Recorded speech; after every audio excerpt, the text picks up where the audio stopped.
basement. It is an incredible space.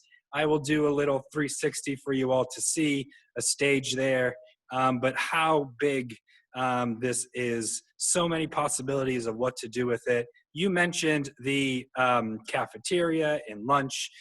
So this is our kitchen space. We want to make sure that in your time here, you get the skills of how to cook a meal, how to budget, how to the science, the eating habits that are out there with food. So you'll get some time in the kitchen.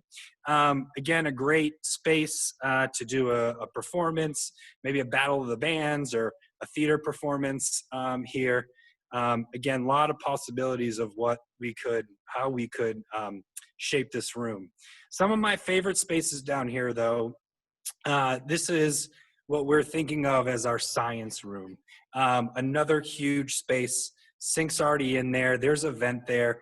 Our aquaponics lab would go down here, but really a really big space. We'll have some robotics and engineering and whatnot.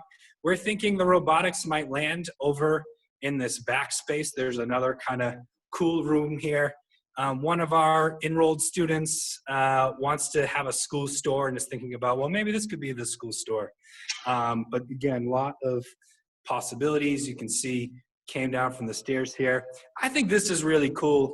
Again, those windows can go on up. But what if we had some stools and kind of a workstation, get some outlets there and make it kind of like a little cafe type of laptop workstation. We plan to be a one-to-one device. We're not sure yet if it'll be a laptop